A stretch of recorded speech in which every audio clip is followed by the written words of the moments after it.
أشهد أن لا إله إلا الله وحده لا شريك له وأشهد أن محمدا عبده ورسوله أما بعد فأعوذ بالله من الشيطان الرجيم بسم الله الرحمن الرحيم الحمد لله رب العالمين الرحمن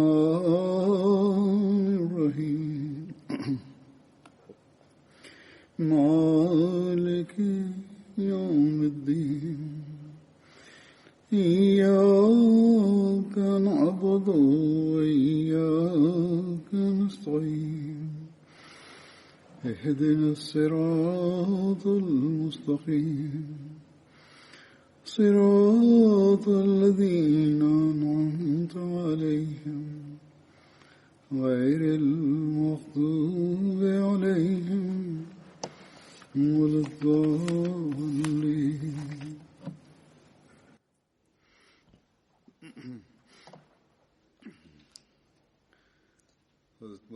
Dalam suatu kesempatan, Hadrat Masih Maud alaihi salam pernah bersabda,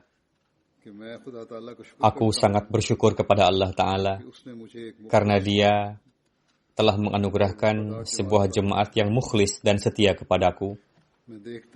Aku melihat bahwa ketika aku memanggil mereka untuk suatu pekerjaan dan tujuan tertentu, maka mereka menyambut seruanku dengan cepat dan penuh semangat, saling berlomba satu sama lain sesuai dengan kekuatan dan taufik yang mereka miliki. Dan aku melihat di dalam diri mereka terdapat suatu ketulusan dan keikhlasan."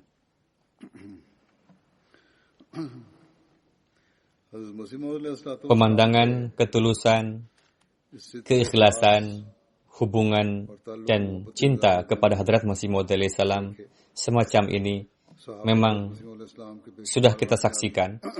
Tak terhitung banyaknya kisah-kisah para sahabat Hadrat Masih Maud alaihi salam berkaitan dengan ini. Dalam keluarga Ahmadi awalin, riwayat-riwayat hubungan semacam ini masih berlangsung. Dan dalam khutbah-khutbah serta pidato-pidato para Khalifatul Masih juga kita jumpai. Namun, hubungan yang terjalin dengan Hadrat Masih Maud alaihi salam yang terus berlangsung dalam keluarga awalin ini juga terdapat di dalam orang-orang yang baru bergabung dalam jemaat, dan memang hendaknya seperti itu. Tidak hanya sampai di sana saja, bahkan sesuai dengan janji Allah Ta'ala kepada Hadrat Masih Maud alaihi salam, setelah beliau pun hubungan ini terus terjalin seperti itu.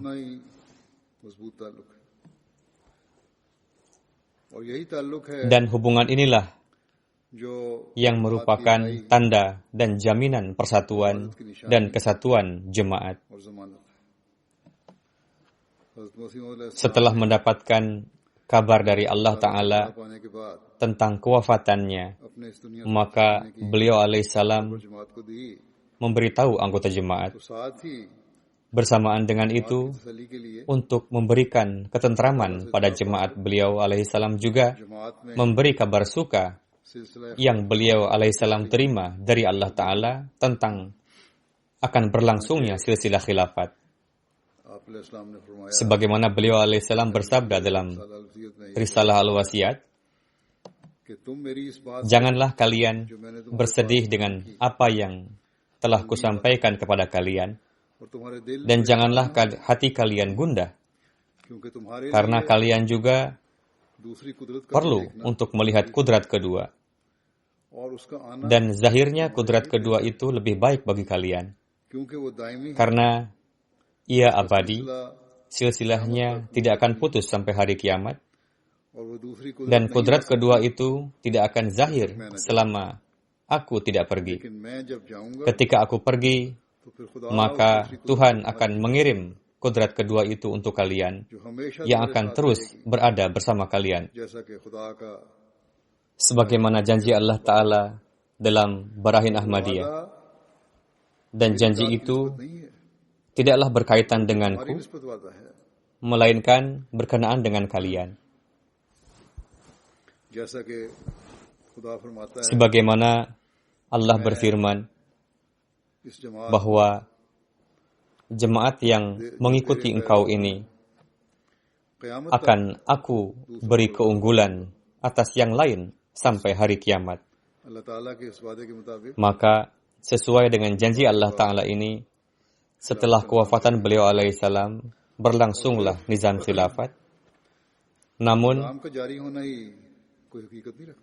hanya sebatas berlangsungnya nizam khilafat tidak ada artinya selama tidak ada hubungan keikhlasan, kesetiaan, cinta, dan kasih sayang antara khalifah dengan jemaatnya.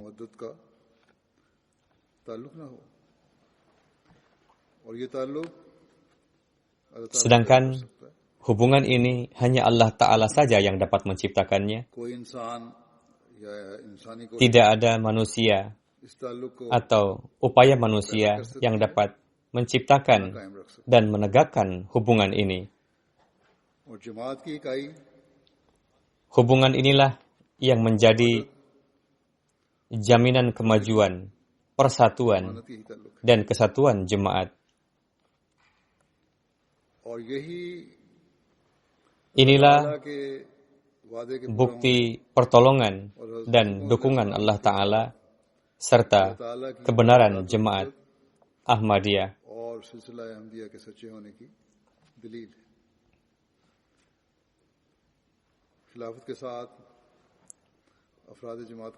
Hubungan antara anggota jemaat dengan khilafat yang di dalamnya termasuk Ahmadi Lama, Ahmadi Baru,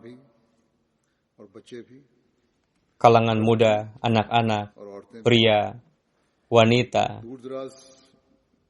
dan para Ahmadi yang tinggal di tempat yang jauh-jauh, yang belum pernah bertemu dengan Khalifah Waqf. Mereka semua adalah orang-orang yang terus maju dan berusaha untuk selalu maju dalam keikhlasan dan kesetiaan. Begitu menerima pesan khalifah, mereka langsung berusaha untuk mengamalkannya. Mereka menzahirkan hubungan dan cinta mereka pada khilafat sedemikian rupa, sehingga kita terheran-heran menyaksikannya. Semua ini adalah bukti zahir sempurnanya janji Allah Ta'ala, dan kemajuan jemaat juga sangat erat kaitannya dengan hal itu. Sebagaimana yang sudah saya katakan bahwa hubungan antara jemaat dan khilafat, begitu pula hubungan antara khilafat dengan jemaat adalah bukti pertolongan dan dukungan Allah Ta'ala. Ini semua bukan hanya kata-kata belaka, bahkan ada ratusan ribu kisah di mana anggota jemaat menzahirkan hubungan ini. Jika semua kisah-kisah ini dikumpulkan, maka akan menjadi buku-buku tebal yang tak terhingga jumlah jilidnya. Sekarang, saya akan menyampaikan beberapa kisah kecintaan dan perasaan anggota jemaat terhadap Khalifah Waqf di setiap zaman, dan itu juga berlangsung sampai saat ini. Kisah ini bermula dari semenjak kewafatan Hazrat Masih Maud alaihissalam, dan sekarang setelah genap 112 tahun pun masih tetap berlangsung seperti itu. Para penentang beranggapan bahwa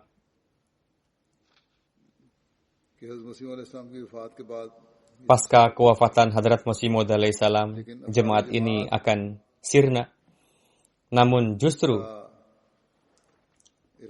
jalinan cinta, keikhlasan, dan kesetiaan anggota jemaat terhadap khilafat terus meningkat.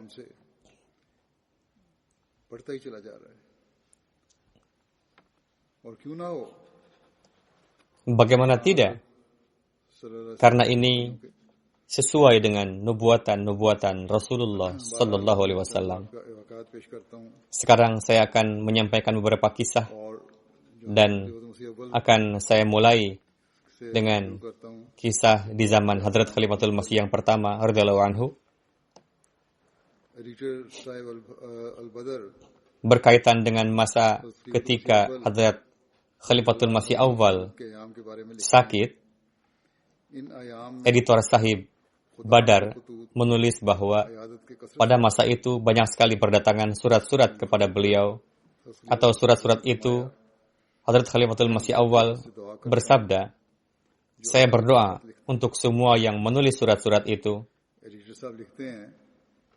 Editor Sahib menulis bahwa para pecinta ini menzahirkan cintanya dengan cara-cara yang menakjubkan.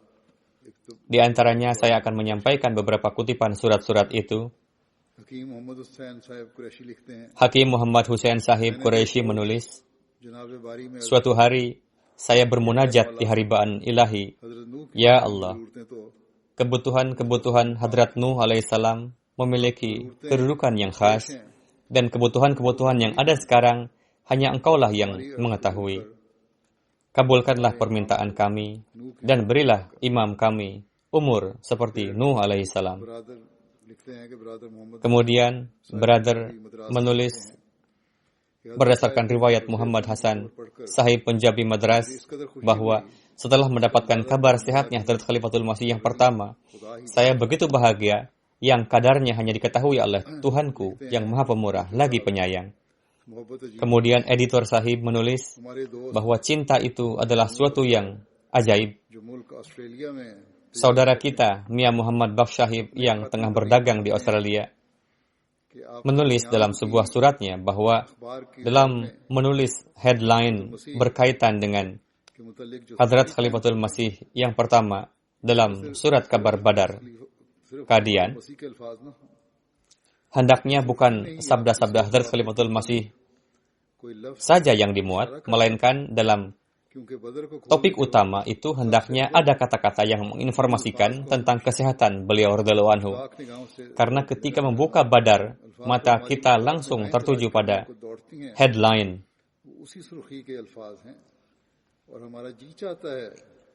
Sedangkan yang kita inginkan adalah dalam headline itu terhendaknya dimuat kata-kata yang memberikan ketentraman hati sebelum membaca isi yang ada di dalamnya. Maka atas keikhlasan saudara kita ini, editor Sahib menulis bahwa kami melihat keikhlasan saudara kami ini dengan pandangan hormat dan sesuai dengan keinginannya. Kali ini kami akan menulis headline. Selanjutnya, Hadrat Abu Abdullah Sahib, penduduk Kheo Bajwa. Beliau adalah sahabat Hadrat Masih Maud alaihissalam. Suatu ketika tengah duduk bersama dengan Hadrat Khalifatul Masih yang pertama, beliau berkata kepada Hadrat Khalifatul Masih yang pertama, mohon berikan saya nasihat. Huzur radhiyallahu anhu bersabda, yang saya pahami, tidak ada perkara yang belum Anda lakukan. Sekarang, yang tersisa adalah menghafal Al-Quran.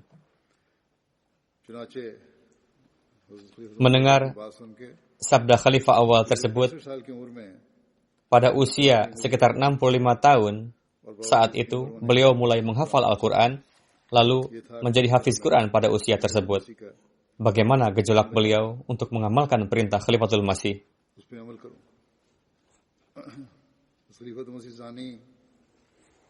Ketika gerakan Syudi gencar pada masa Hadrat Khalifatul Masih yang kedua, melihat kondisi demikian, hati Huzur radhiyallahu anhu gelisah. Pada tahun itu juga, tanggal 9 Maret 1923. Dalam khutbahnya, Huzur menggerakkan para Ahmadi untuk berangkat dengan biaya pribadi ke daerah Malkana dan daerah-daerah lainnya untuk merangkul kembali orang-orang yang telah murtad dari jemaat dengan perantaraan dakwat ilallah. Para Ahmadi spontan menyatakan labaik atas gerakan tersebut. Para Ahmadi dari kalangan terpelajar, pegawai negeri, guru, bisnismen, alhasil mereka dari berbagai kalangan melakukan tabligh di daerah-daerah tersebut. Sebagai buah dari usaha tersebut, ribuan ruh menyatakan kembali bahwa Tuhan itu Esa, la ilaha illallah. Ada seorang tukang bangunan yang sudah tua, Qari Naimuddin Sahib Bengali, memohon izin dalam majelis Huzur radhiyallahu anhu untuk menyampaikan, meskipun putra saya, Maulwi Zilur Rahman dan Mutiur Rahman, mahasiswa BA kelas, tidak mengatakan apa-apa kepada saya, namun saya dapat memperkirakan bahwa program Waqf Zindagi yang dicanangkan oleh Huzur untuk bertabligh di Rajputana dan persyaratan yang diberikan untuk tinggal di sana mungkin terfikir oleh putra saya. Jika mempersembahkan diri ke hadapan Huzur untuk program ini, bapaknya yang sudah tua ini akan menderita. Namun saya sampaikan langsung di hadapan Huzur dengan menjadikan Allah sebagai saksi bahwa sedikit pun saya tidak keberatan dengan kepergian mereka dan kesulitan yang akan mereka hadapi di sana. Saya katakan sejujurnya, jika seandainya dua putra saya ini harus terbunuh ketika melakukan tugas ini, saya tidak akan meneteskan air mata walau sedikit. Bahkan akan bersyukur kepada Allah Ta'ala. Tidak hanya kedua anak saya saja, jika putra saya yang ketiga pun, Mahbubur Rahman, harus terbunuh dalam tugas agama ini, atau sekalipun jika saya punya 10 anak dan kesemuanya terbunuh di jalan ini, saya tidak akan berduka karenanya. Atas hal itu, Huzur dan para Ahmadi mengucapkan jazakallah. Ketika Hadrat Khalifatul Masih yang kedua mengadakan lawatan ke Eropa pada tahun 1924, perpisahan sementara dari khalifah saat itu telah membuat para Ahmadi gelisah.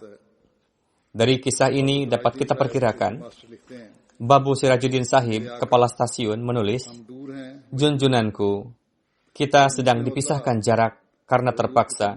Jika seandainya saya menjadi debu di kaki Huzur, supaya tidak harus menanggung derita perpisahan ini.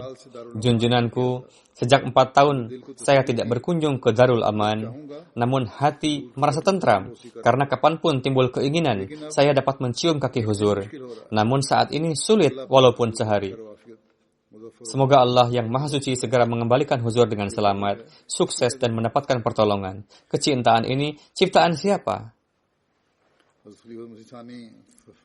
Hadrat Khalifatul Masih yang kedua bersabda, ada seorang pemuda dari daerah Sargodha. Setelah mengetahui gerakan yang saya canangkan pada tahun lalu berangkat ke Afghanistan tanpa paspor, beliau mengatakan bahwa ini adalah perintah khalifah. Terdapat satu jalinan dan penting untuk mengamalkannya. Pemerintah Afghanistan menangkapnya dan memasukkannya ke penjara. Di penjara, ia mulai menablighi para narapidana dan petugas penjara dan juga mengabarkan kepada para ahli di sana.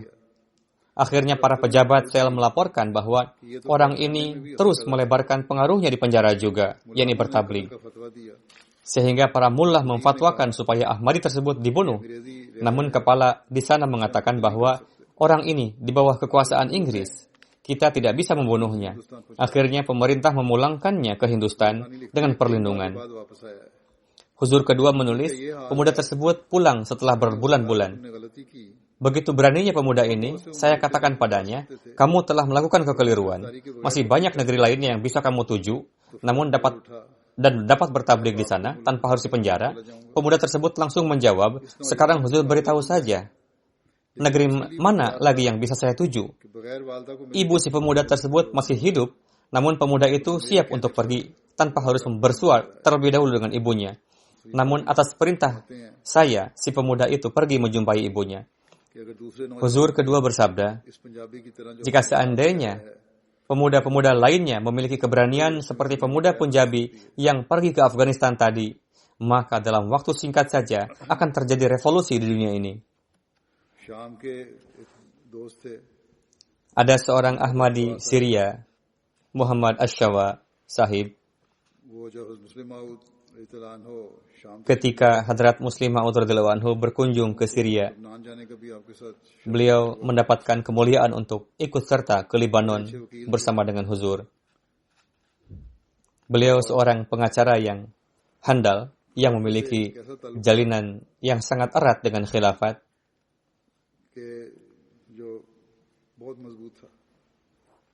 Sebagai pengacara, beliau selalu berkeinginan supaya segala sesuatu harus disertai dengan dalil dan bukti. Namun ketika dikatakan kepada beliau bahwa ini adalah perintah khalifah, beliau serta-merta berkata, cukup, sudah final katanya. Ketika ada perintah khalifah, maka selesailah permasalahan. Inilah keputusannya. Demikianlah jalinan mereka dengan khilafat. Tibalah masa khilafah yang ketiga. Ada seorang wanita Ahmadi, penduduk Amerika bernama Sister Naimah Latif. Sedemikian dalamnya jalinan rasa cinta beliau kepada khilafat, beliau mengutamakan selalu ketaatan kepada khalifah. Ketika khalifah ketiga melakukan lawatan ke Amerika, setelah mendengar pidato khalifah berkenaan dengan keutamaan pardah di sebuah universitas, saat itu juga beliau mengenakan hijab. Pada saat itu, beliau adalah satu-satunya wanita di daerah di mana beliau tinggal yang nampak mengenakan pardah Islami. Terdapat keinginan yang dalam untuk mengamalkan perintah khalifah, dan beliau ingin menguatkan jalinan bahwa saya telah baiat dan harus memenuhi hukum-hukum juga. Nazir Ahmad Sahib Sanwal menceritakan satu kejadian.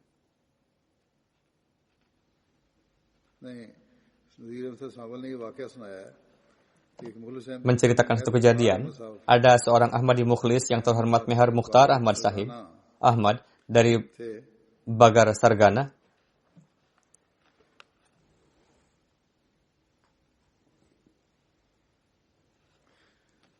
menuturkan, dalam kondisi tahun 74 di mana para penentang mengganggu kehidupan beliau,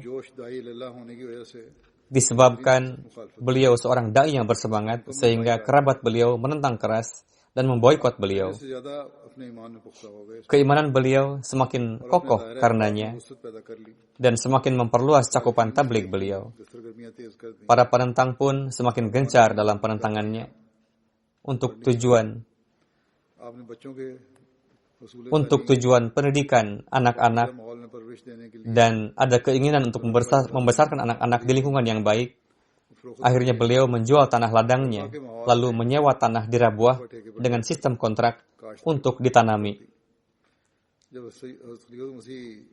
Ketika berjumpa dengan khalifah yang ketiga, beliau mengabarkan bahwa beliau telah menjual tanahnya di Bagar Sargana dan menyewa tanah di dekat Rabuah untuk ditanami.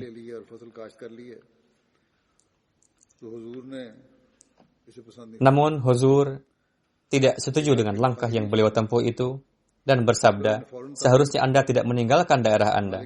Mendengarkan nasihat Huzur tersebut, beliau langsung mengamalkannya dengan meminta kembali uang sewa tanah, namun pemilik tanah menolaknya. Akhirnya beliau pulang ke kampung halaman tanpa menerima uang kontrak tanah dan hasil panen, lalu berusaha untuk membeli kembali tanahnya yang sudah beliau jual dengan harga yang lebih mahal. Kemudian beliau menghadap Huzur ketiga dan menyampaikan bahwa perintah Huzur telah dilaksanakan. Huzur pun menzahirkan kebahagiaannya atas hal itu. Begitu juga Mehar Sahib sangat bahagia karenanya. Hadrat Khalifatul Masih yang ketiga bersabda dalam satu khutbah beliau, saya berkunjung ke Afrika pada tahun 70. Mubalik kita telah membuat acara di suatu daerah yang mana memberikan kesulitan besar bagi saya, karena setelah menempuh perjalanan sejauh 100 mil dan sesampainya di sana, saya tidak dapat berjabatan tangan dengan para Ahmadi di sana. Menyulitkan bukanlah karena harus menempuh perjalanan secara sejauh 100 mil, melainkan acara yang dibuat sedemikian singkat sehingga tidak bisa bersalaman sedikit pun, sekalipun dengan anggota. Saat itu saya harus menyampaikan pidato pada sebuah acara yang dihadiri oleh penganut Kristen dari luar negeri. Saya sampaikan pidato dan membuka acara tanya jawab juga. Acara tersebut cukup memakan waktu lama. Kemudian Pak Mubalik mengumumkan bahwa tidak ada acara berjabatan tangan dengan huzur. Pertama, para Ahmadi belum pernah bertatap muka dengan khalifah Jemaat Ahmadiyah seumur hidup mereka, dan entah kapan lagi mereka akan mendapatkan kesempatan serupa. Sehingga, meskipun disampaikan pengumuman demikian, mereka tetap menyerobot untuk berjabatan tangan. Hadrat Khalifatul Masih ketiga bersabda, para Ahmadi mendorong sekretaris pribadi dan rombongan saya, sehingga tak tahu entah kemana perginya. Lalu mulailah mereka menyalami saya. Memang berjabatan tangan telah dimulai, namun bukanlah bersalaman seperti biasa, melainkan setiap orang memegang tangan saya dan tidak mau melepaskannya. Mereka memandangi wajah saya dan tidak mau melepaskan tangan saya. Sementara yang berikutnya tengah menunggu, dan akhirnya yang menunggu pun tidak sabar lagi. Dan ini, cara salaman seperti ini terulang puluhan kali, yakni orang yang datang berikutnya memegangi lengan orang yang masih bersalaman dengan saya dengan satu tangannya, sementara tangannya yang kedua memegangi lengan saya, lalu menghentaknya supaya terlepas dari tangan yang sebelumnya. Kemudian orang tersebut menyalami saya. Ia pun tidak mau melepaskan tangan saya, sehingga orang berikutnya terpaksa melakukan hal yang sama.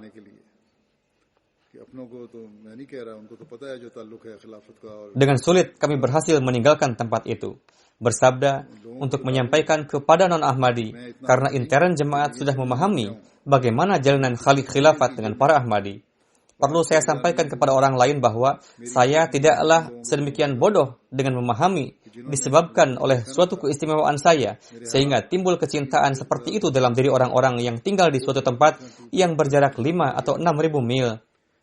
Yang mana mereka tidak pernah melihat saya sebelumnya, hanya mengetahui keadaan saya, namun sedemikian rupa berdesak-desakan untuk dapat bersalaman dengan saya. Kecintaan ini merupakan ciptaan Allah Ta'ala. Kita memasuki zaman Hadrat Khalifatul Masih yang keempat. Beliau menceritakan, revolusi agung yang terjadi di Afrika timbul berkat pengorbanan para wakifin terdahulu. Revolusi mengagumkan yang terjadi saat ini begitu luar biasa yang mana hal itu tidak dapat dibayangkan oleh jemaat di sana pun. Betapa mengherankannya perubahan yang tercipta di sana.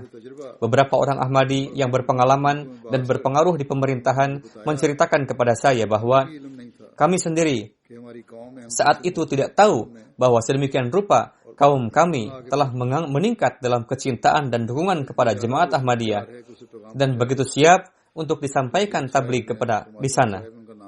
Sebagaimana ada seseorang yang tidak sesuai jika disebut namanya, begitu juga nama negerinya, bercerita kepada saya bahwa saya sendiri tidak paham sedikit pun apa yang tengah terjadi. Tidak terbayangkan sedikit pun sebelumnya oleh saya di mana kaum kami akan mendapatkan taufik untuk memberikan pengkhidmatan kepada Khalifah Ahmadiyah dan mendapatkan kesempatan untuk menzahirkan kecintaan yang sedemikian rupa. Tidak terfikirkan oleh saya sebelumnya. Beliau mengatakan, apa yang saya lihat di sini, hal itu terjadi juga pada para kepala negara, dan itu pun dalam pandangan duniawi. Saya tidak pernah melihat perlakuan seperti itu kepada yang lainnya selain itu, dan ini pun tidak ada campur tangan upaya jemaat kami. Apapun yang terjadi, terjadi secara gaib, dan terjadi secara mengagumkan. Semua ini merupakan ciptaan Allah Ta'ala.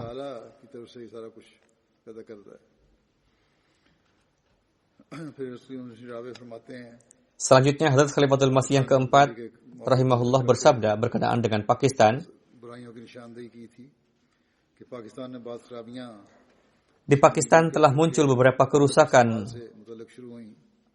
akhlak, misalnya menggunakan video kaset secara keliru. Saya telah menyampaikan dalam khutbah bahwa timbul kecenderungan pada beberapa kebiasaan buruk yang dengannya akhlak kaum akan rusak. Kedamaian dalam rumah tangga dapat hilang, kesetiaan rumah suami istri akan pudar, sehingga dapat tercipta kerenggangan di antara mereka. Sekali-kali, jangan biarkan kecenderungan ini ada. Kemudian setelah itu berdatangan surat dari Pakistan yang membuat hati saya bersujud di hadapan Allah Ta'ala. Dan terjadi berkali-kali, yakni mereka yang sebelumnya terjerumus dalam beberapa kebiasaan buruk menulis surat dengan terus terang mengatakan bahwa kami telah terjerumus dalam perbuatan yang salah, namun berkat ihsan Allah Ta'ala dan ikatan dengan jemaat Hazrat Masih Maud alaihissalam, dan juga secara langsung suara huzur sampai ke telinga kami langsung menghancurkan berhala palsu ini dan membuangnya dari hati kami. Dalam jemaat ini terdapat fitrat untuk menyuarakan labbaik atas anjuran kebaikan. Ini merupakan ruh hakiki dari kebaikan. Tidak ada pendusta yang dapat menciptakan ruh kebenaran ini. Sekarang kita memasuki era saya. Lawatan 2 hari yang saya lakukan ke Nigeria pada tahun 2004, yang mana sebelumnya tidak ada rencana tersebut. Secara kebetulan dan keadaan memaksa untuk pergi karena penerbangan didapatkan dari sana. Namun sesampainya di sana, saya menyadari bahwa kedatangan saya ke sana sangat penting. Jika tidak, merupakan kekeliruan besar. Beberapa waktu sebelumnya telah diadakan jalsah jemaat Nigeria dan orang-orang ikut serta dalam jalsah tersebut dalam jumlah yang besar. Saya tidak menyangka orang-orang akan berdatangan dari tempat yang jauh setelah mengetahui kedatangan saya.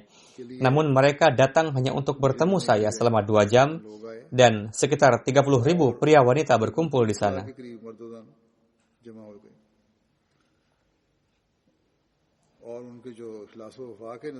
Keikhlasan dan kesetiaan yang kami saksikan dalam diri mereka sungguh mengagumkan.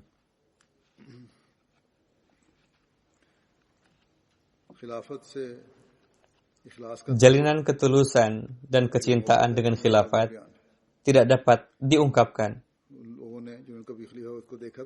Mereka yang sebelumnya tidak pernah berjumpa dengan Khalifah Abu Bakar, ketika berjumpa dengan secara langsung, nampak penzahiran yang mengherankan.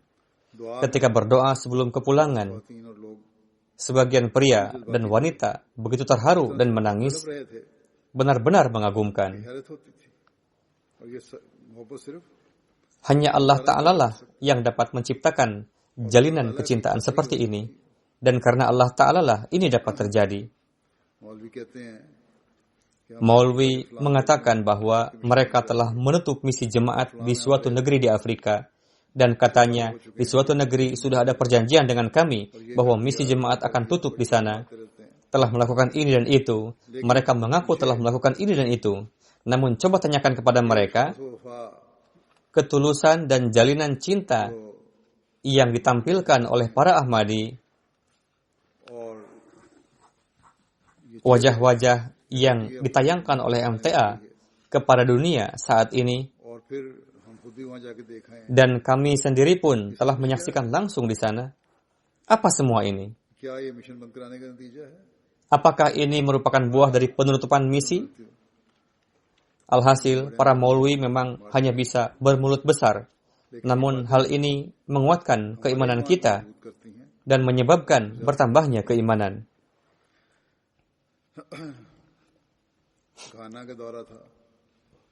Ketika melakukan lawatan ke Ghana pada tahun 2008, dengan karunia Allah Ta'ala, jemaat di sana telah membeli tanah yang luasnya sekitar 500 ekar.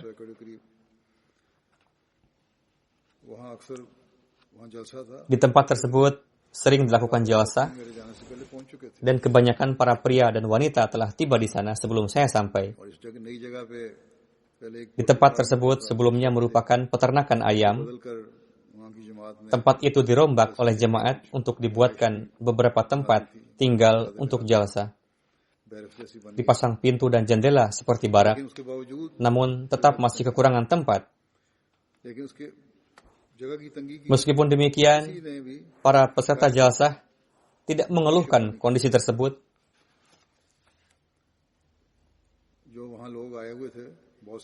Banyak di antara peserta jalsah yang berasal dari kalangan berkecukupan, pengusaha, guru sekolah, dan juga profesi lainnya.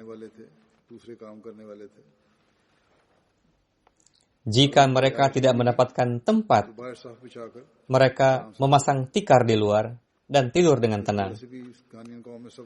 Pertama, memang terdapat kesabaran dalam diri penduduk Ghana, namun pada hari itu mereka tampilkan kesabaran secara khas.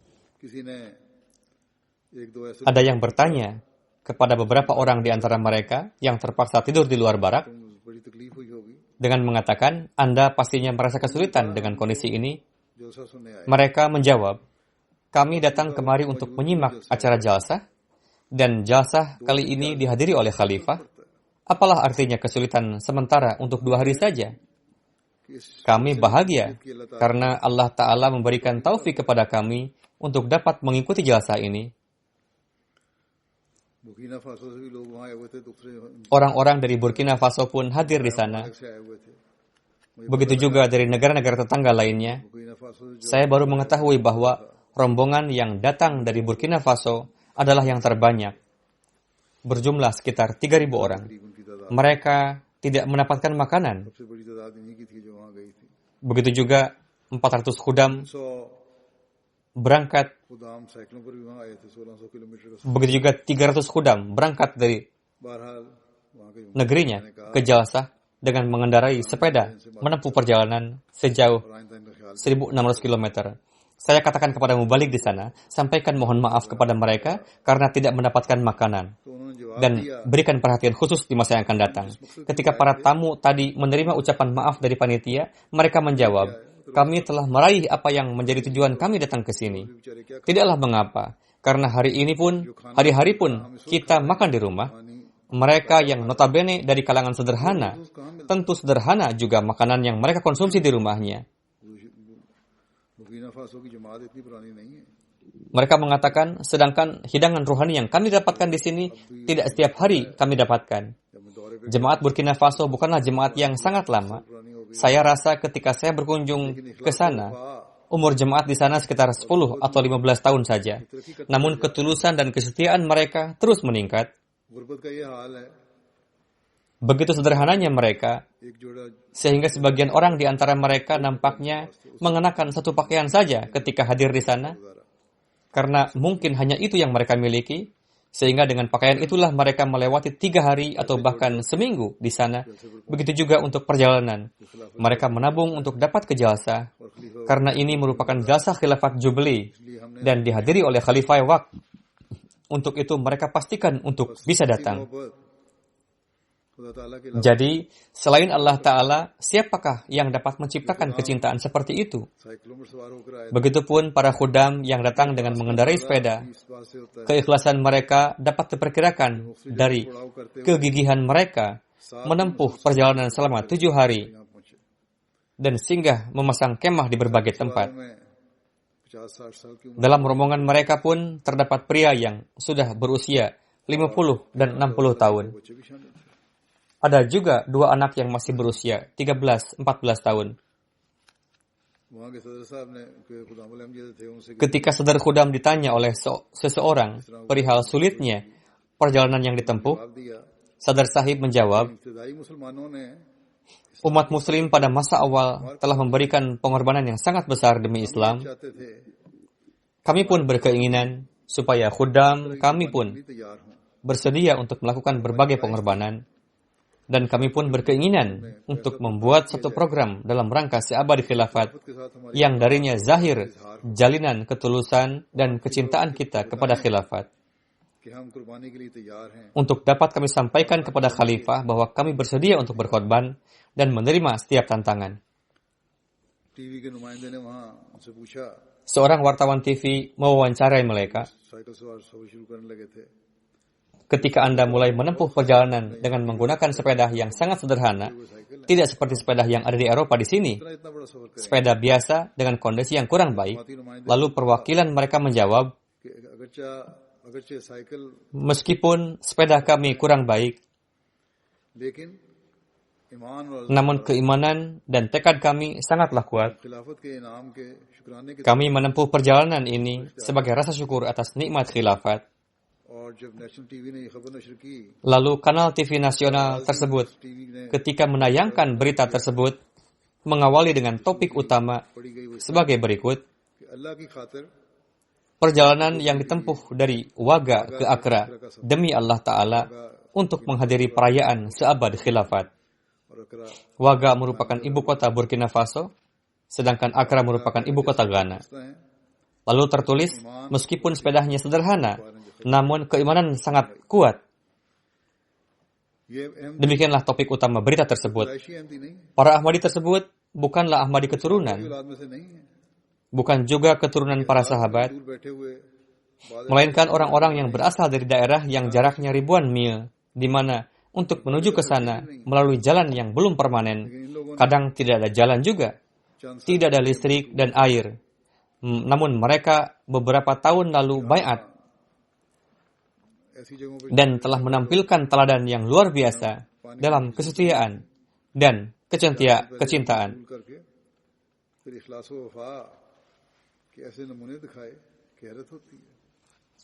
Di beberapa tempat, kemiskinan telah membuat kondisi mereka sedemikian buruk. Namun, setelah baiat kepada ke dalam jemaat, hamba sejati Hadrat Rasulullah SAW, timbul keikhlasan dalam diri mereka, sehingga kapanpun dihadapkan pada urusan agama, tekad mereka sangat kokoh layaknya benteng, dan bersedia untuk memberikan berbagai pengorbanan. Hati mereka dipenuhi oleh kecintaan. Untuk itu, kita harus senantiasa berdoa. Semoga Allah Ta'ala meningkatkan keikhlasan dan kesetiaan mereka dan meningkatkan ketulusan dan kesetiaan kita semua. Ada seorang Ahmadi Burkina Faso bernama Isa Sahib mengatakan, saya baiat pada tahun 2005. Namun, hari ini saya baru menyadari setelah berlalu 3 tahun, bagaimana saat ini saya, betapa beruntungnya saya atas apa yang telah saya dapatkan. Kebahagiaan saya hari ini tidak bisa saya ungkapkan, karena pada hari ini saya melihat dan mulakat dengan khalifah. Wujud rasa cinta kepada khilafat bagi sebagian orang terkadang nampak dari air mata mereka. Saat itu pun air mata mereka mengalir. Inilah keikhlasan dan kesetiaan yang ada di jemaat yang baru berdiri. Tahun lalu ada orang yang berusaha untuk menciptakan kerusuhan karena termakan oleh kesalahpahaman, sehingga beberapa Ahmadi mukhlis yang kebanyakan adalah pemuda terprovokasi oleh orang itu sehingga jadi berulah aneh.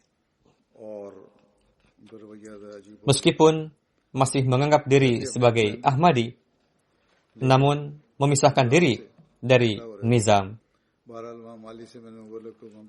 Lalu saya mengutus seorang mubalik dari Mali ke sana, yang juga merupakan penduduk lokal di sana, bernama Muaz Sahib.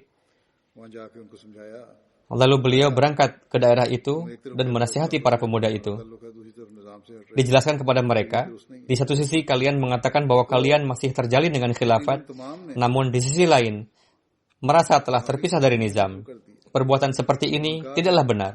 Setelah itu semuanya menulis surat permohonan maaf dan mengatakan bahwa disebabkan oleh kesalahpahaman kami dan disebabkan oleh kurangnya tarbiyat, kami telah terprovokasi. Ikatan kesetiaan kami dengan khilafat terjalin dengan kuat. Tidak terfikir oleh kami untuk meninggalkan khilafat. Lalu dengan karunia Allah Ta'ala, mereka menjadi bagian dari nizam jemaat lagi. Bersikap keras kepala disebabkan oleh kurangnya tarbiyat. Ketika disadarkan, langsung mengakui kekeliruan mereka dan menyatakan adanya jalinan kesetiaan yang kuat dengan khilafat. Mereka mengatakan, ketika kami memisahkan diri saat itu, kami tetap tidak terpisah dari khilafat. Kami memisahkan diri dari beberapa pengurus saja. Seperti itulah standar kesetiaan dan ketulusan mereka. Begitu pula para Ahmadi yang datang dari Gambia, Ivory Coast, dan juga dari negara-negara lainnya. Setiap mereka meningkat dalam kesetiaan dan ketulusan dalam corak masing-masing. Ketika jalsah di Ghana, sebelumnya telah saya sampaikan juga bahwa jaraknya cukup jauh dari jalsahgah ke tempat penginapan. Jalan pun berkelok-kelok sehingga terhitung berjarak lebih dari 1 kilometer. Pria wanita berdiri sambil menggendong anaknya dan menyalamkan anaknya kepada saya. Nampak penzahiran kecintaan dari mereka. Jumlah kaum ibu sekitar 50.000 pada kesempatan jalsah seabadi khilafat, dan semuanya menzahirkan jalinan kecintaan dan kesetiaan kepada khilafat. Kecintaan mereka nampak jelas terlihat dari mata mereka, sikap mereka, wajah mereka. Mereka pun menjaga salatnya selama jalsah, apakah itu salat fardu maupun tahajud, ikut serta dengan dawam.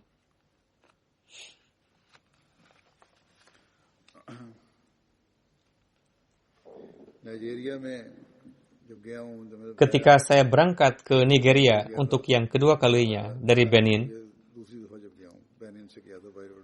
yang pertama berkenaan dengan kisah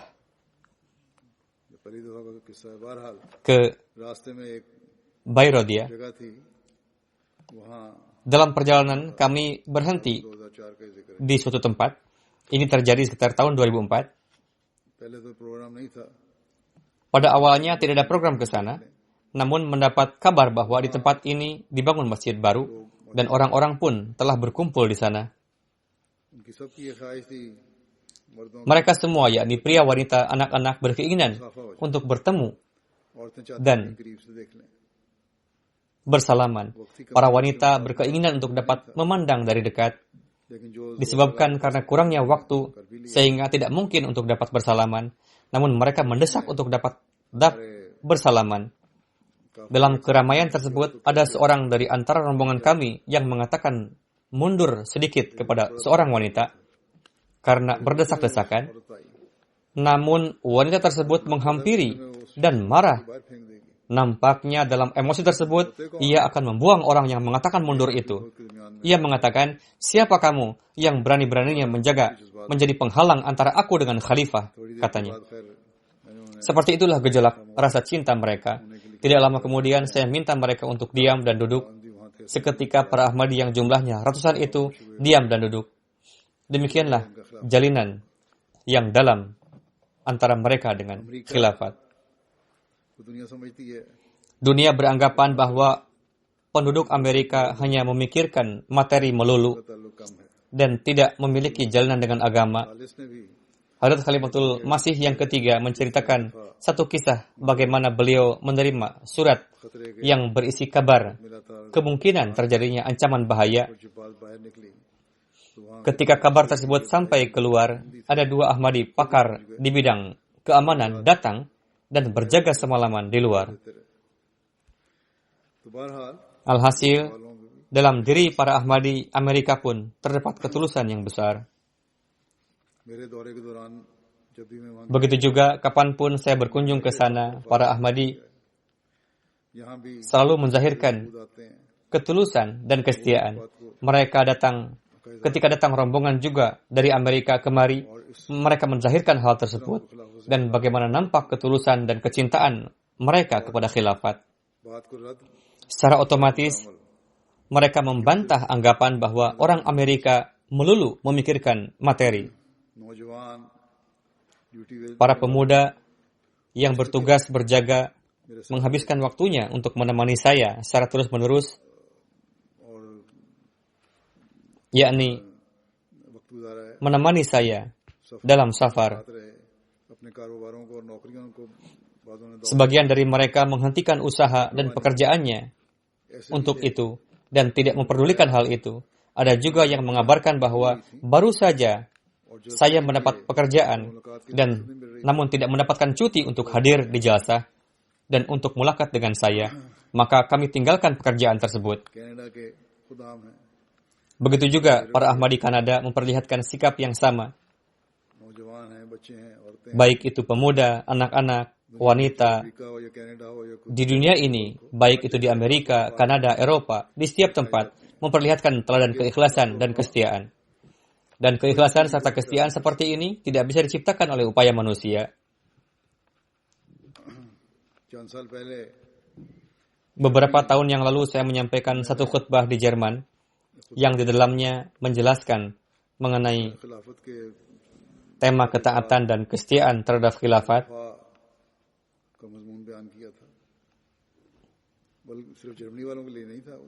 Namun, ini bukan hanya untuk orang-orang Jerman saja, ini ditujukan untuk setiap orang dan hendaknya seperti itu.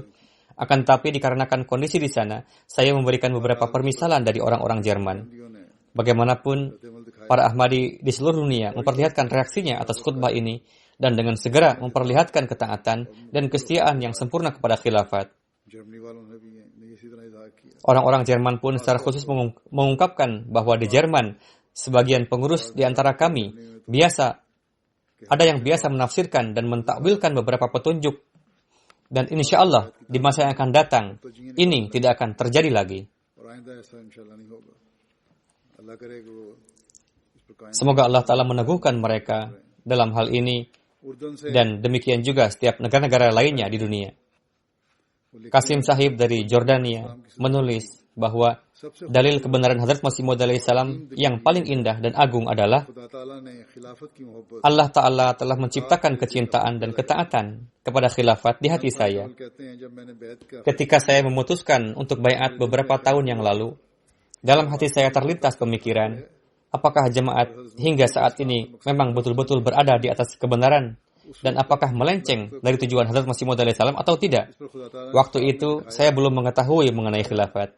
Kemudian Allah Ta'ala memperlihatkan kepada saya dalam mimpi bahwa Khalifatul Masih menyebarkan perdamaian dan keamanan untuk memberikan keputusan di antara orang-orang yang berselisih.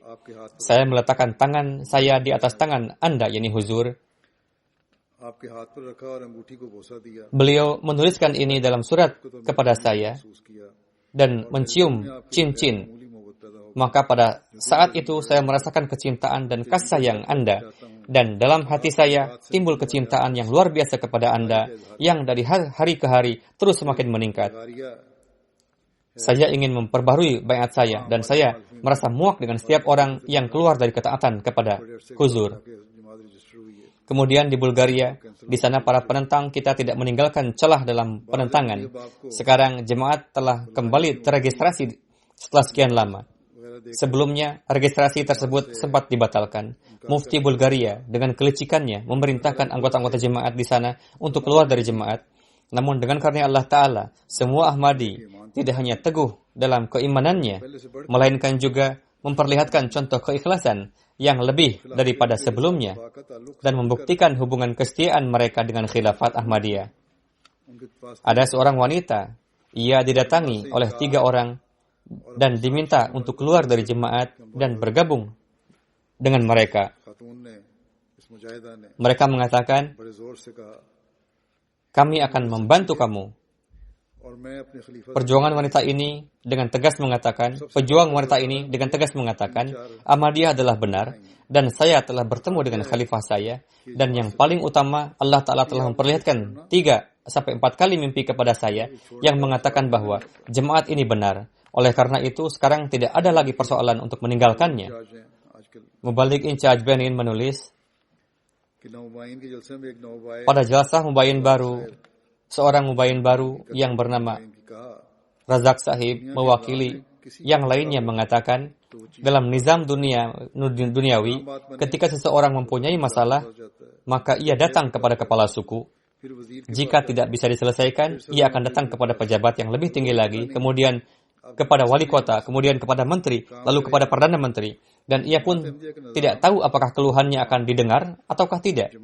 Dan permasalahannya itu akan selesai ataukah tidak. Namun nizam Jemaat Ahmadiyah ini sempurna. Jemaat Ahmadiyah memiliki khilafat yang memahami bahasa semua orang dan mengayomi setiap ras dan warna kulit. Inilah keberkatan khilafat Ahmadiyah sehingga kita bisa mempelajari Al-Quran. Dan pada hari ini, Islam yang dibawa oleh Hadrat Rasulullah SAW telah sampai kepada kami. Nyonya Dila dari Prancis mengatakan, saya baiat pada tahun 2017. Setiap pagi saya membaca surat Anda yang telah merubah kehidupan saya. Saya berdoa dalam setiap salat saya untuk perlindungan, dukungan, dan pertolongan bagi Anda. Gejolak semangat untuk berdoa pun Allah Ta'ala yang menciptakan. Setelah baiat, saya telah menjadi manusia yang baru. Mubalik di San, Mali menulis, seorang anggota di jemaat kami, Bapak Kolibali, wafat. Beberapa waktu sebelumnya, beliau mengumpulkan anak-anaknya dan memberikan wasiat, seandainya saya masih muda dan bisa berjalan, maka saya akan pergi untuk misi jemaat dan tugas apapun yang diberikan oleh jemaat, saya akan melaksanakannya. Beliau juga menasihatkan kepada anak-anaknya bahwa candah saya tertunggak 2 bulan, sedangkan usia tidak ada yang tahu. Namun candah itu harus dibayar supaya saya tidak meninggalkan dunia ini dengan dalam keadaan sebagai orang yang berhutang. Yakni ketika beliau mewasiatkan kepada anak-anaknya supaya senantiasa setia terhadap khilafat dan tidak mengkhianati khilafat serta senantiasa dawam membayar canda. Tuan Amir Gambia menulis, ada seorang wanita bernama Ibu Rahmat Jalo. Beliau telah mengambil baiat. Ketika dijelaskan kepada beliau mengenai pengorbanan harta di jalan Allah Ta'ala, beliau pada waktu itu membayar canda sebesar 100 dilasi. Beliau mempunyai sebuah toko kecil. Beliau membayar canda melebihi kondisi beliau dan mengatakan, saya hanya menginginkan kecintaan Allah Ta'ala dan Khalifah Waqf. Inilah hubungan dan kecintaan yang karenanya saya memberikan canda ini dan saya berkorban demi Allah Ta'ala. Seorang kawan dari Tajikistan, Izzat Iman Sahib, mengatakan, ketika istri saya berusia 72 tahun, ia menderita sakit keras. Pada mulanya, selama beberapa tahun ia sakit dikarenakan penyakit jantung dan tekanan pikiran. Namun dikarenakan penyakit tersebut, kesehatannya menjadi sangat lemah dan dikarenakan ucapan-ucapan dokter, timbul keputusasaan dalam keluarga kami. Saya pernah bermulakat dengan Khalifatul Masih. Dikarenakan jalinan ini, saya merasa yakin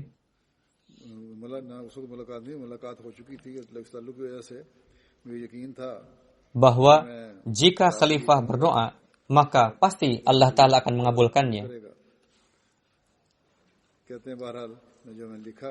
Singkatnya, ketika saya menulis surat permohonan doa kepada Khalifah, bersama dengan doa, saya juga mendapatkan obat-obatan homeopati. Istri saya telah sembuh, dan pada waktu itu saya menulis surat. Ibu saya telah sembuh, dan pada waktu saya menulis surat tersebut, usia ibu saya 79 tahun dan berkeinginan juga untuk menunaikan haji. Dan berkat hubungan dengan khilafat dan doa-doa, Allah Ta'ala telah memanjangkan usianya. Untuk menciptakan keimanan dan keyakinan, Allah Ta'ala telah memperlihatkan pemandangan ini sehingga memberitahukan bahwa apa yang disabdakan oleh Hazrat Masih Maud alaihissalam bahwa beliau berasal dari Allah Ta'ala adalah benar. Mengenai kecintaan seorang anak Ahmadi kepada khilafat, Bapak Tahir Ahmad Nadim menulis, ketika melakukan perjalanan ke Turki, saya berkesempatan singgah di rumah seorang kawan Ahmadi. Ketika sedang duduk, anaknya yang berusia 3-4 tahun datang. Setelah mengucapkan salam, ia membisikkan ke telinga saya bahwa saya ingin mengirim surat kepada Huzur. Apakah Anda bersedia membawanya? Saya menjawab, baik, kenapa tidak? Saya akan membawakannya. Lalu anak itu membuat 2 garis lurus, membuat 2 baris tulisan di kertas dan memberikan kepada saya. Saya bertanya kepadanya, apa yang kamu tulis di surat itu? Ia menjawab, saya menulis bahwa saya mencintai Huzur. Saya lalu membawa surat tersebut ke sini dan balasannya pun dikirim dari Huzur. Ketika anak tersebut mendapatkan balasannya, menurut cerita ayahnya, ia dan seluruh keluarganya merasa sangat senang.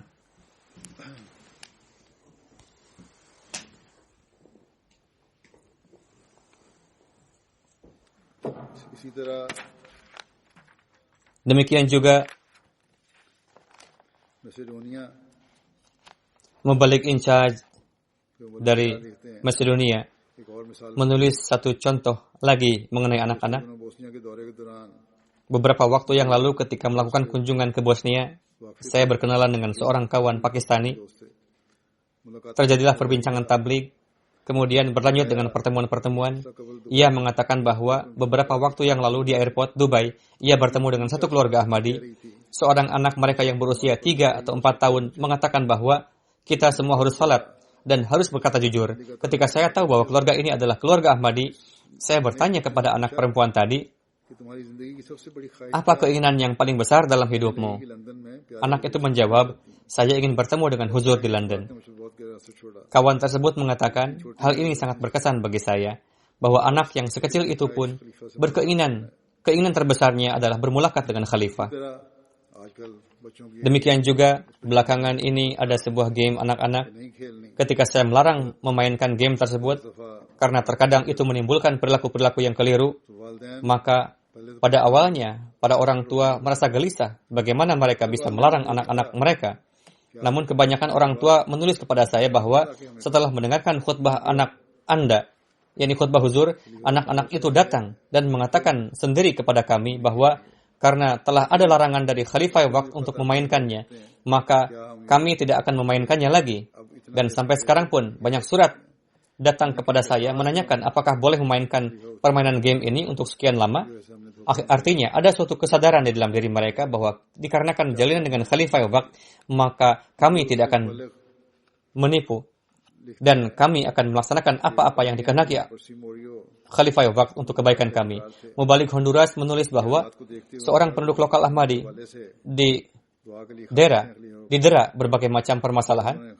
Melihat kondisinya tersebut, saya mengatakan kepadanya, tulislah surat permohonan doa kepada Khalifah untuk kegelisahan-kegelisahan Anda. Ketika telah menulis surat, ia sering mengatakan bahwa permasalahan-permasalahannya mulai terselesaikan dengan sendirinya. Dengan surat tersebut, ia mendapatkan suatu kekuatan gaib dan keyakinan serta kepercayaan terhadap khilafat semakin kuat.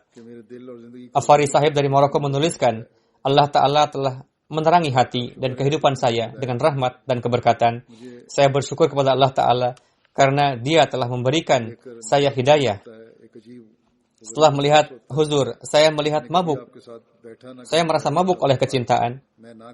Suatu perasaan yang unik. Saya tidak pernah duduk bersama Anda, tidak pernah berbincang secara langsung dengan Huzur. Ini sungguh kekuatan Allah Ta'ala dan kecintaan yang sejati. Semoga Allah Ta'ala mendukung dan menolong Anda. Kemudian Iman Sahibah dari Yaman menuturkan,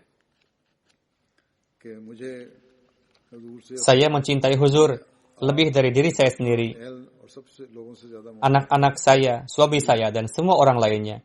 Saya mendapatkan ketenteraman dan kesenangan hati melalui ini, dan saya berharap semoga situasi akan membaik, insya Allah.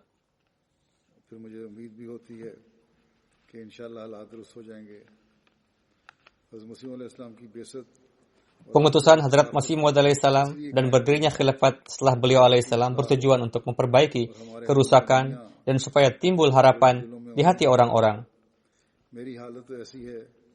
Kondisi saya adalah sebagaimana yang disabdakan oleh Hadrat Rasulullah SAW bahwa, Ya Allah, jika Engkau tidak murka kepada kami, maka kami tidak khawatir dengan hal-hal yang lainnya.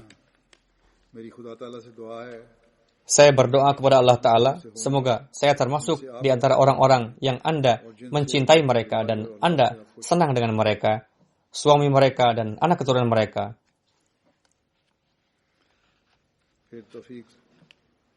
Kemudian Taufik Sahib dari Tunisia menulis, kami mencintai Anda. Kami naik di atas bahtera Anda dan mendapatkan tarbiyat di dalamnya. Dan kami makan minum dari sumber mata air Hadrat Masih Maud alaihissalam. Kami teguh di atas janji kami. Tanpa menjalin hubungan dengan Anda, tidak mungkin terjadi perbaikan pada diri kami. Kami tidak menginginkan dunia. Kami hanya berharap mengenai diri kami. Dikatakan bahwa si fulan telah sukses berkat mengikuti jemaat yang berberkat ini. Saya memohon doa, semoga mendapatkan taufik untuk dapat teguh pada janji beat dan beramal sesuai dengan itu. Dan saya memohon doa untuk persatuan umat Islam. Inilah beberapa contoh yang menjelaskan bahwa Allah Ta'ala lah yang telah menciptakan hubungan keikhlasan dan kesetiaan dalam hati orang-orang. Dan tidak ada kekuatan duniawi yang bisa merenggutnya. Hadrat Masih Maud alaihissalam bersabda, kalian akan melihat terpenuhinya janji-janji Allah Ta'ala. Semoga sebagian besar dari kita mendapatkan taufik untuk dapat melihat terpenuhinya janji-janji tersebut. Sekarang saya juga ingin menyampaikan sebuah pengumuman berkenaan dengan MTA. Ini juga adalah janji Allah Ta'ala mengenai tersebar luasnya pesan Hadrat Masih Maud alaihissalam di dunia. Sejak 27 Mei bertepatan dengan Hari Khilafat telah dimulai satu pengaturan baru channel ini. Saya akan menyampaikan rinciannya. Pada awalnya di beberapa tempat, khususnya di Amerika, ada sedikit kesulitan, namun semoga sekarang telah teratasi. Namun mengenai sistem yang baru dimulai ini, saya ingin sampaikan bahwa berdasarkan kawasan-kawasan yang berbeda, MTA telah dibagi menjadi 8 channel.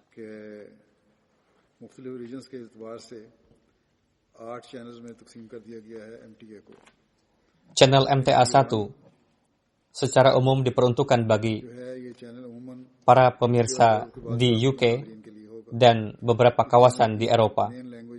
Bahasa utama channel ini adalah bahasa Inggris dan Urdu. Di channel ini ditayangkan program-program berbahasa Inggris dan Urdu, serta program dalam bahasa lain yang telah diterjemahkan ke dalam bahasa Inggris dan Urdu. Program live dan rekaman terbaru saya pun akan disiarkan di seluruh channel lainnya sebagai MTA 1 World. Selanjutnya MTA 2 Eropa.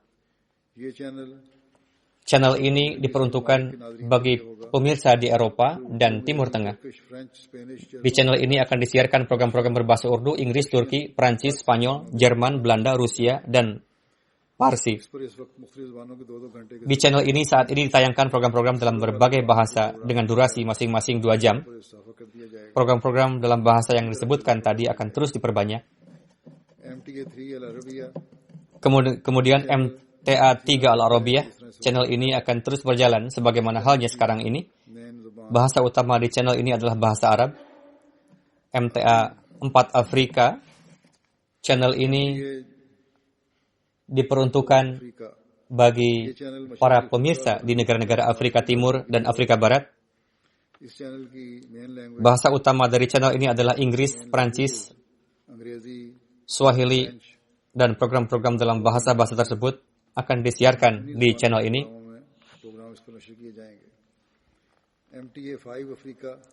MTA 5 Afrika, channel ini diperuntukkan bagi para pemirsa di negara-negara Afrika Barat.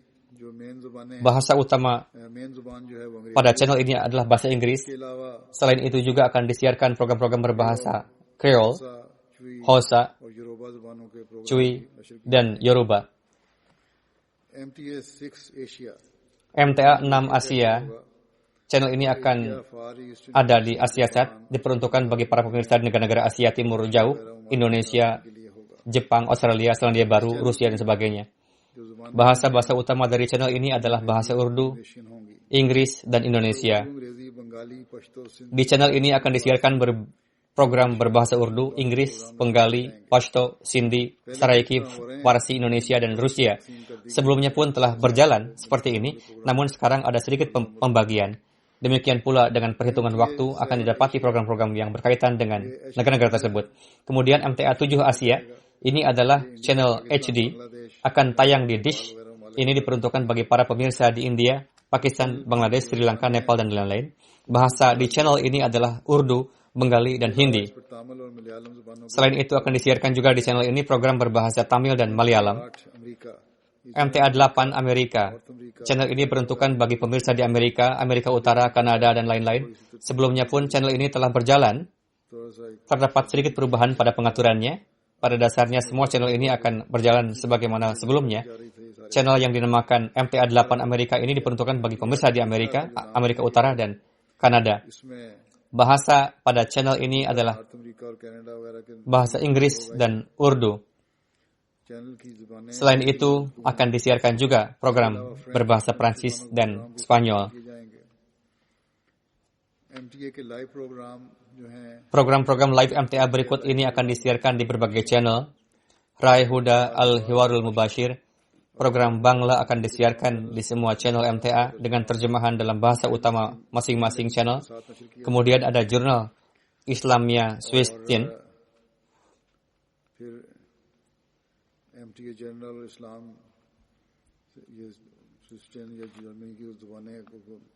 Ini adalah kata dalam bahasa Jerman, akan disiarkan di MTA 2 Eropa.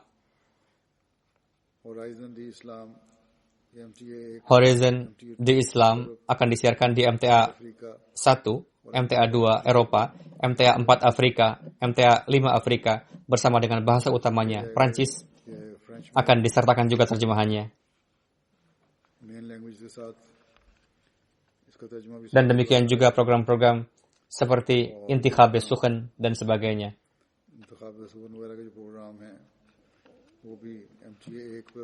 Akan disiarkan di MTA 1, MTA 2 Eropa, MTA 6 Asia, dan MTA 7 Asia. Singkatnya, telah dilakukan perubahan penomoran channel dan mungkin dalam settingan secara umum tidak ada perubahan dan berjalan sebagaimana biasanya. Demikian juga diberikan penamaan pada channel-channel tersebut sesuai dengan penomorannya. Singkatnya, sistem yang telah dibuat ini semoga Allah telah memberikan keberkatan di dalamnya dan menganugerahkan taufik kepada MTA untuk menyampaikan pesan Islam yang hakiki kepada dunia lebih dari sebelumnya.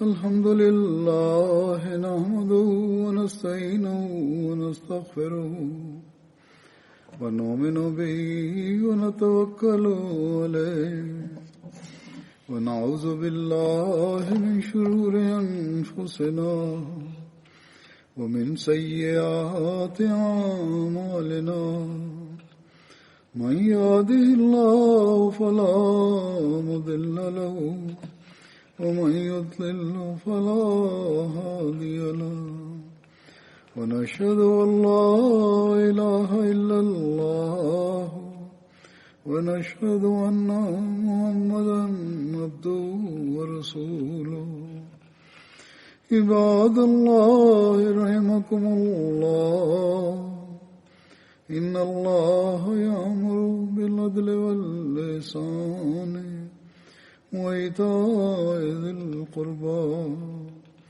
وينهى عن الفحشاء والمنكر والبغي يعظكم لعلكم تذكرون اذكروا الله يذكركم وادعوه يستجب لكم ولذكر الله أكبر